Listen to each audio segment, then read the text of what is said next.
Ao encontro da sombra, o potencial oculto do lado escuro da natureza humana. Organização de Connie Zweig e Jeremiah Abrams. Tradução Merle Scos. Editora Cultrix.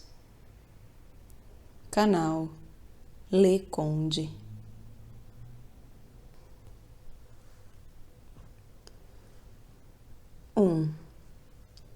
A comprida sacola que arrastamos atrás de nós. Por Robert Bly.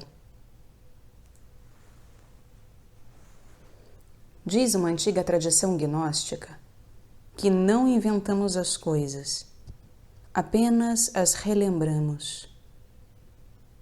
Dentre os europeus que conheço, aqueles que melhor relembram o lado escuro são Robert Louis Stevenson, Joseph Conrad e Jung. Vou retomar algumas de suas ideias e acrescentar uns poucos pensamentos meus. Falemos primeiro sobre a sombra pessoal. Com 1 ou 2 anos de idade, temos uma personalidade de 360 graus. A energia se irradia de todas as partes do nosso corpo e de todas as partes de nossa psique. Uma criança correndo é um globo vivo de energia. Quando crianças, somos uma bola de energia. Mas um dia percebemos que nossos pais não apreciam certas partes dessa bola. Eles dizem: "Você não consegue ficar quieto?" Ou "Não é bonito tentar matar seu irmãozinho." Atrás de nós, temos uma sacola invisível.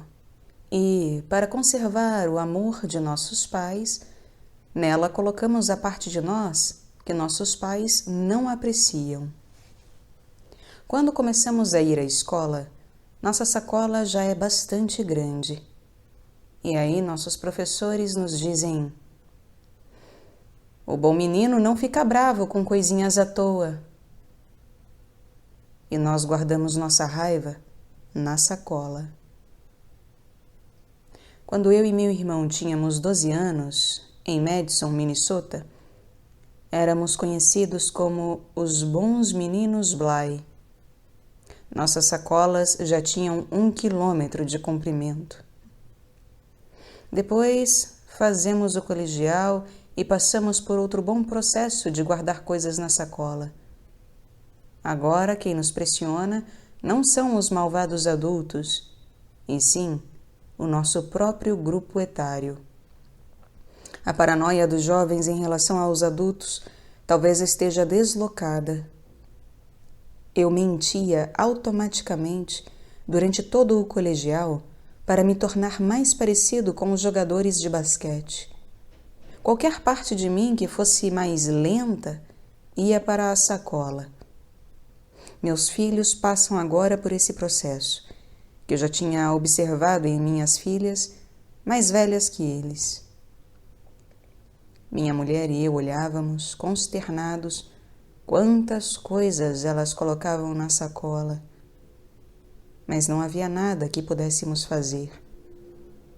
Minhas filhas pareciam tomar suas decisões com base na moda e nos ideais coletivos de beleza, e sofriam tanta pressão das amiguinhas quanto dos rapazes.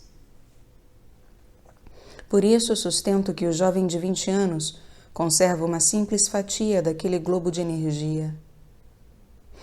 Imagine um homem que ficou com uma fina fatia, o restante do globo está na sacola, e que ele conhece uma mulher. Digamos que ambos têm 24 anos de idade. Ela conservou uma fina e elegante fatia. Eles se unem numa cerimônia e essa união de 2 fatias chama-se casamento. Mesmo unidos, os 2 não formam uma pessoa. É exatamente por isso que o casamento, quando as sacolas são grandes, acarreta solidão durante a lua de mel. Claro que todos nós mentimos a esse respeito. Como foi sua lua de mel? Fantástica! E a sua? Cada cultura enche a sacola com conteúdos diferentes. Na cultura cristã, a sexualidade geralmente vai para a sacola. E com ela, muito da espontaneidade. Por outro lado, Marie-Louise von Franz nos alerta para não sentimentalizarmos as culturas primitivas, assumindo que elas não tinham nenhuma sacola. Ela diz que, na verdade, essas culturas tinham sacolas diferentes das nossas, e talvez até maiores. Talvez colocassem nelas a individualidade ou a inventividade. Aquilo que os antropólogos conhecem como participação mística ou a misteriosa mente comunal pode parecer muito bonito, mas talvez signifique apenas que todos os membros da tribo conhecem perfeitamente a mesma coisa e nenhum deles conhece nada além disso. É possível que as sacolas de todos os seres humanos sejam mais ou menos do mesmo tamanho. Passamos nossa vida até os 20 anos decidindo quais as partes de nós mesmos que poremos na sacola e passamos o resto da vida tentando tirá-las de lá. Algumas vezes parece impossível recuperá-las, como se a sacola estivesse lacrada. Vamos supor que a sacola esteja lacrada. O que acontece? Uma grande novela do século XIX ofereceu uma ideia a respeito. Certa noite, Robert Louis Stevenson acordou e contou para a mulher um trecho do sonho que acabara de ter. Ela o convenceu a escrevê-lo. Ele o fez, e o sonho tornou-se o Dr. Jekyll e Mr. Hyde. O lado agradável da personalidade torna-se, na nossa cultura idealista, cada vez mais agradável. O homem ocidental talvez seja, por exemplo, um médico liberal que só pensa em fazer o bem. Em termos morais e éticos, ele é maravilhoso. Mas a substância na sua sacola assume personalidade própria. Ela não pode ser ignorada. A história conta que a substância trancada na sacola aparece, certo dia, em uma outra parte da cidade. Ela está cheia de raiva e, quando finalmente é vista, tem a forma e os movimentos de um gorila. O que essa história conta é que quando colocamos uma parte de nós na sacola, essa parte regride, retrocede ao barbarismo. Imagine um rapaz que lacra a sacola aos 20 anos e espera uns 15 ou 20 para reabri-la. O que ele irá encontrar? É triste, mas toda a sexualidade, selvageria, impulsividade, raiva e liberdade que ele colocou na sacola regrediram. Não apenas seu temperamento se tornou primitivo, como elas agora são hostis à pessoa que abre a sacola. O homem ou a mulher que abrem a sacola aos 45 anos sentem medo. Eles dão uma olhada e veem a sombra de um gorila se esgueirando contra a parede. Ora, qualquer pessoa que veja uma coisa dessas fica aterrorizada. Pode-se dizer que, na nossa cultura, a maioria dos homens coloca o seu lado feminino, a mulher interior, na sacola. Quando ele quer, lá pelos 35 ou 40 anos, entrar novamente em contato com o seu lado feminino, a mulher interior talvez lhe seja bastante hostil. Nesse meio tempo, ele está enfrentando a hostilidade das mulheres no mundo exterior. A regra parece ser: o lado de fora é um espelho do lado de dentro. É assim que as coisas são neste nosso mundo. E a mulher que queria ser aceita pela sua feminilidade e para isso guardou seu lado masculino, o homem interior, na sacola, talvez descubra, 20 anos mais tarde, que ele lhe é hostil. Talvez ele também seja insensível e brutal em suas críticas. Essa mulher estará em apuros. Viver com um homem hostil dará a ela alguém a quem censurar e aliviar a pressão, mas não resolverá o problema da sacola fechada. Nesse meio tempo, ela está propensa a uma dupla rejeição, a do homem interior e a do homem exterior. Existe muita dor nisso tudo. Cada parte da nossa personalidade que não amamos tornar-se-á hostil a nós. Ela também pode distanciar-se de nós e iniciar uma revolta contra nós. Muitos dos problemas sofridos pelos reis de Shakespeare desenvolveram-se a partir daí. Hotspur, lá no país de Gales, rebela-se contra o rei. A poesia de Shakespeare é maravilhosamente sensível ao perigo dessas revoltas interiores.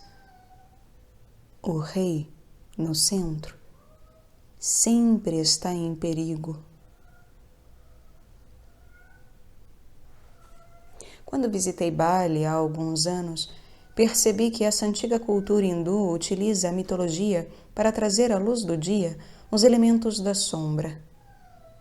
Os templos encenam, quase todos os dias, representações do Ramayana. Algumas peças aterrorizantes são encenadas como parte do cotidiano da vida religiosa. Diante da maioria das casas balinesas, existe uma figura esculpida em pedra, hostil, feroz, agressiva e com grandes dentes aguçados. Sua intenção não é fazer o bem. Visitei um fabricante de máscaras e vi seu filho, de 9 ou 10 anos, sentado diante da casa a esculpir, com seu cinzel, uma figura hostil e raivosa.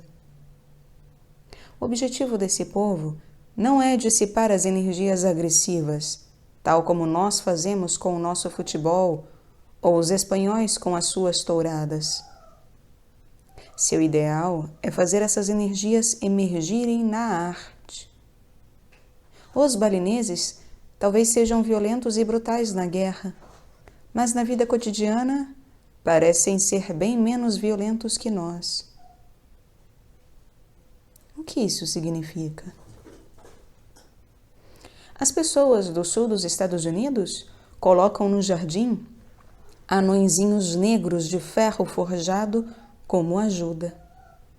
Nós, do norte, fazemos o mesmo com pacíficos veadinhos. Gostamos de rosas no papel de parede, Renoir sobre o sofá e John Denver no aparelho de som. Então a agressividade escapa da sacola e ataca a todos. Abandonemos o contraste entre as culturas balinesa e americana e sigamos em frente. Quero falar sobre a ligação entre as energias da sombra e o projetor de cinema. Vamos supor que miniaturizamos algumas partes de nós mesmos, as enrolamos como um filme e colocamos dentro de uma lata, onde elas ficarão no escuro.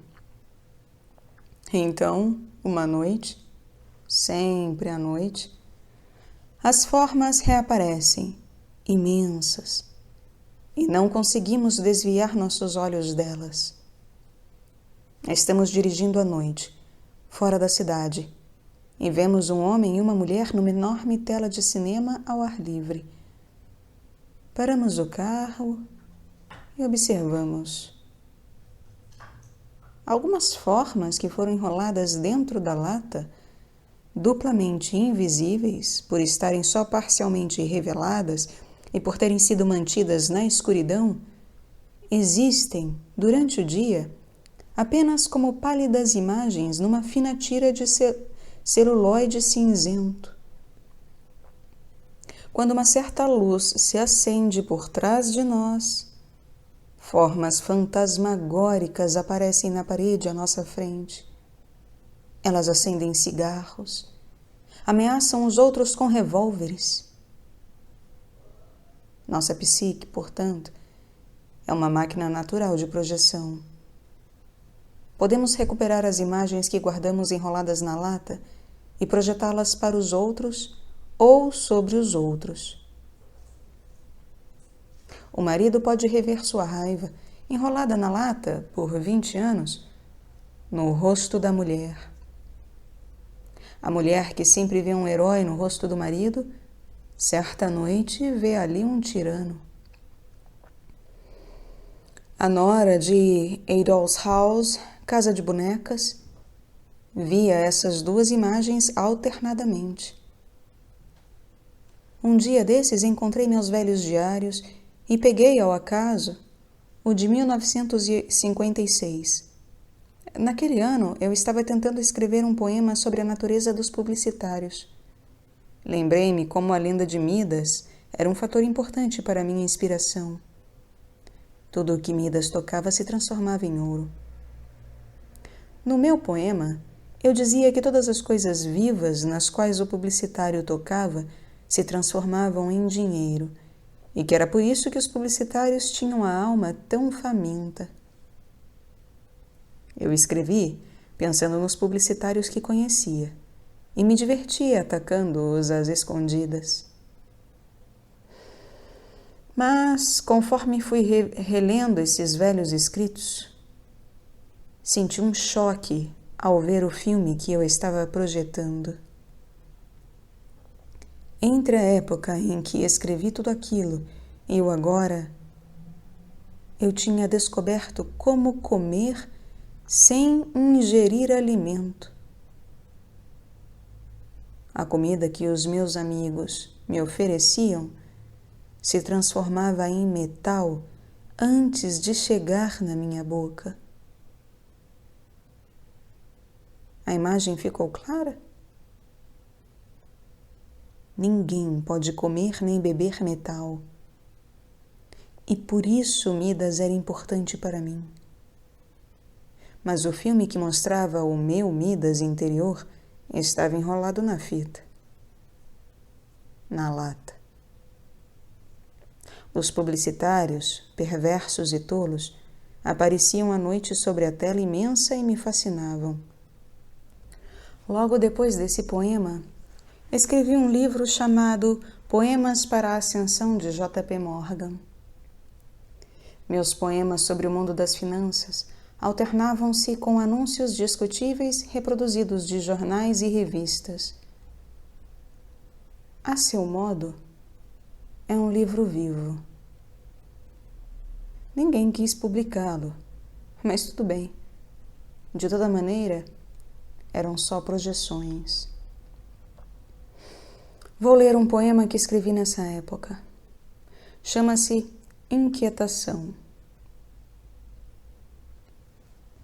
Estranha inquietação paira sobre a nação.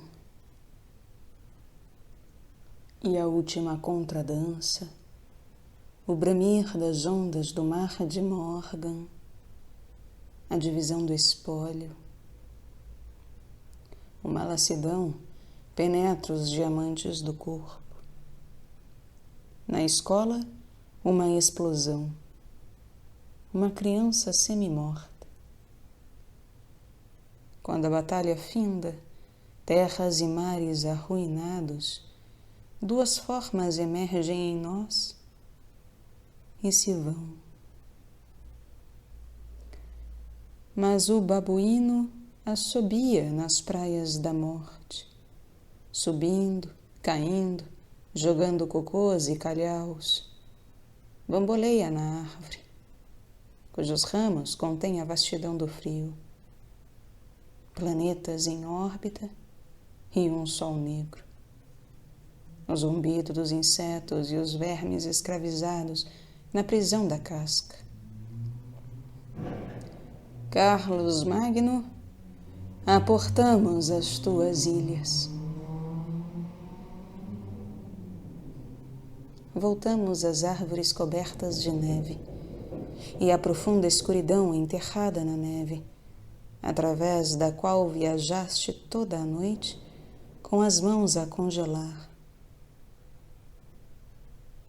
Agora cai a escuridão, na qual dormimos e despertamos. Uma sombra onde o ladrão estremece, o insano devora a neve, negra laje sepulta no sonho o banqueiro e o negociante cai de joelhos no calabouço do sono. Há 5 anos comecei a suspeitar desse poema. Por que dei destaque especial aos banqueiros e aos negociantes? Se tivesse que substituir banqueiro, o que eu diria? Um estrategista, alguém que planeja muito bem. Ora, eu planejo muito bem. E negociante? Um homem impiedoso, de rosto duro. Olhei-me ao espelho. Reescrevi esse trecho do poema, que agora está assim. Uma sombra onde o ladrão estremece, o insano devora a neve, negra laje sepulta no sonho o estrategista e o impiedoso cai de joelhos no calabouço do sono. Agora, quando vou a uma festa, sinto-me diferente do que costumava me sentir ao conhecer um homem de negócios. Pergunto a um homem, o que você faz? E ele responde, negocio com ações. E ele tem ar de quem pede desculpas. Digo para mim mesmo, veja só, algo de mim que estava no fundo de mim está exatamente ao meu lado. Sinto até uma estranha vontade de abraçar o homem de negócios. Não todos eles, é claro. Mas a projeção também é uma coisa maravilhosa. Marie-Louise von Franz observou num de seus escritos, abre aspas, por que assumimos que a projeção é sempre uma coisa ruim? Você está projetando? Tornou-se uma acusação entre os junguianos.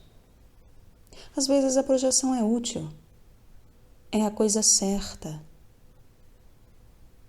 Fecha aspas. Sua observação é sábia. Eu sabia que estava me matando de inanição, mas esse conhecimento não conseguia sair diretamente da sacola para minha mente consciente. Ele precisava antes passar pelo mundo. Como são perversos os publicitários, eu dizia para mim mesmo. Marie-Louise nos faz lembrar que, se não projetarmos, nunca conseguiremos estabelecer uma conexão com o mundo. As mulheres reclamam que o homem pega seu lado feminino ideal e o projeta sobre elas. Mas se não fizessem isso, como poderia ele sair da casa da mãe ou do apartamento de solteiro? A questão não é tanto o fato de projetarmos, mas sim por quanto tempo mantemos a projeção sobre o outro. Projeção sem contato pessoal é perigoso. Milhares, milhões de homens americanos projetaram seu feminino interior sobre Marilyn Monroe. Se 1 milhão de homens deixou suas projeções sobre ela, o mais provável era que Marilyn morresse. Ela morreu. Projeção sem contato pessoal pode causar danos à pessoa que a recebe. Seja dito também que Marilyn Monroe precisava dessas projeções como parte de sua ânsia de poder, e que sua perturbação certamente retrocedia a problemas na infância. Mas o processo de projetar e recolher a projeção, feito com tanta delicadeza, face a face, na cultura tribal, foge do controle quando entra em cena a comunicação de massa. Na economia da psique, a morte de Marilyn era inevitável e até mesmo certa. Nenhum ser humano pode receber tantas projeções, isto é, tanto conteúdo inconsciente, e sobreviver. Por isso é da maior importância que cada pessoa traga de volta suas próprias projeções. Mas por que abrir mão ou colocar na sacola tanto de nós mesmos? Por que o fazemos ainda tão jovens? E se colocamos de lado tantas das nossas raivas, espontaneidades, fomes, entusiasmos, nossas porções rudes e feias, como podemos viver? O que nos mantém vivos? Alice Miller analisou esse ponto em seu livro Prisoners of Childhood, Prisioneiros da Infância, publicado em brochura com o título de The Drama of the Gifted Child, o drama da criança bem dotada. O drama é este. Chegamos como bebês, trilhando nuvens de glória e vindos das mais distantes amplidões do universo, trazendo conosco apetites bem preservados da nossa herança de mamíferos, espontaneidades maravilhosamente preservadas dos nossos 150 mil anos de vida nas árvores, raivas bem preservadas dos nossos 5 mil anos de vida tribal, em suma, irradiando nossos 360 graus e oferecendo esse dom aos nossos pais. Eles não o queriam. Queriam uma linda menininha ou um lindo garotinho. Esse é o primeiro ato do drama. Não quer dizer que nossos pais fossem perversos, é que eles precisavam de nós para alguma coisa. Minha mãe, imigrante de segunda geração, precisava de meu irmão e de mim para dar um toque de classe à família. Fazemos o mesmo aos nossos filhos. É parte da vida neste planeta. Nossos pais rejeitaram aquilo que éramos antes para podermos falar, e assim a dor da rejeição está provavelmente guardada em algum local pré-verbal dentro de nós. Quando li o livro de Alice Miller, fiquei deprimido por 3 semanas. Com tantas coisas perdidas, o que podemos fazer? Podemos construir uma personalidade que seja mais aceitável aos nossos pais. Alice Miller concorda que traímos a nós mesmos, mas diz: não se culpe por isso. Não há nada mais que você pudesse ter feito. Nos tempos antigos, é provável que as crianças que se opunham aos pais fossem condenadas à morte. Fizemos, enquanto crianças, a única coisa sensata diante das circunstâncias. A atitude adequada, diz Alice Miller, é o luto. Falemos agora dos outros tipos de sacolas. Quando colocamos muita coisa na nossa sacola particular, o resultado é nos sobrar pouca energia. Quanto maior a sacola, menor a energia. Algumas pessoas têm, por natureza, mais energia que outras. Mas todos nós temos mais energia do que nos é possível usar. para onde ela foi? Se colocamos nossa sexualidade na sacola enquanto somos crianças, é lógico que perdemos bastante energia.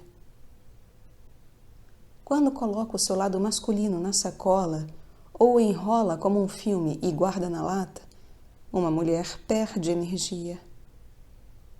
Assim, podemos imaginar que a nossa sacola pessoal contém energia que agora não está à nossa disposição. Se um homem diz que não é criativo, quer dizer que ele guardou sua criatividade na sacola. O que ele quer dizer com "eu não sou criativo"? Não seria "deixe para o especialista"? Ora, é exatamente isso que ele está dizendo. O que ele quer é um poeta de aluguel, um mercenário caído dos céus. Ele deveria, isso sim, estar escrevendo os seus próprios poemas.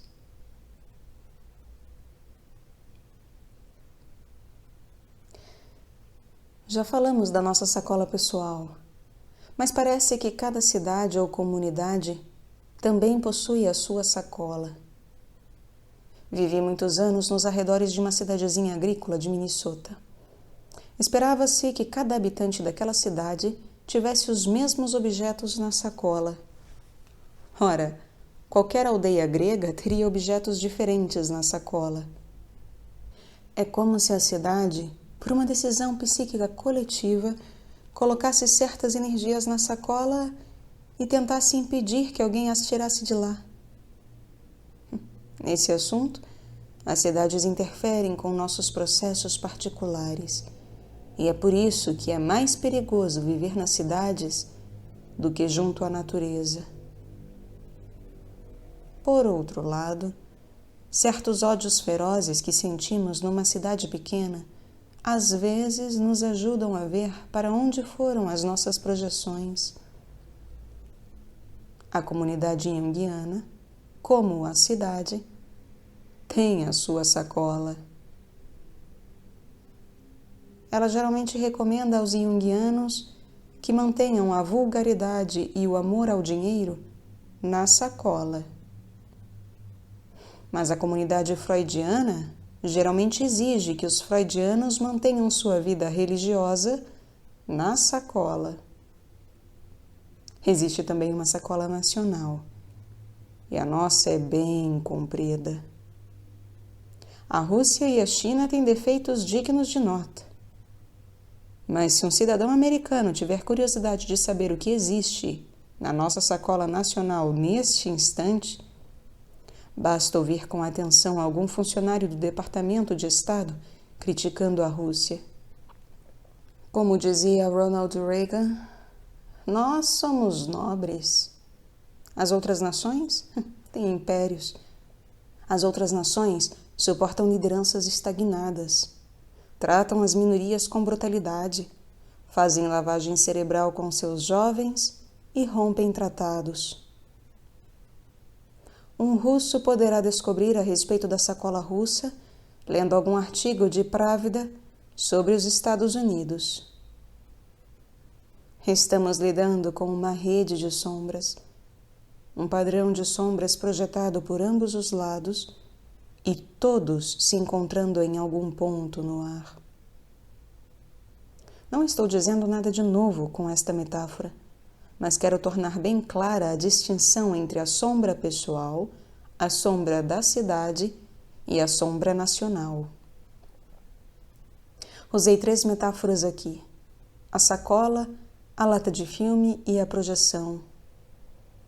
Já que a lata ou sacola está fechada e suas imagens permanecem na escuridão, só podemos ver o seu conteúdo quando o lançamos com a maior inocência, como costumamos dizer, lá fora no mundo. E então as aranhas se tornam más, as serpentes astuciosas e os bodes libidinosos. Os homens tornam-se lineares, as mulheres passam a ser fracas, os russos deixam de ter princípios e todos os chineses se parecem. Apesar de tudo, é precisamente através desse mar de lama dispendioso, prejudicial, ruinoso e confuso que acabaremos por entrar em contato com a lama sob nossos pés.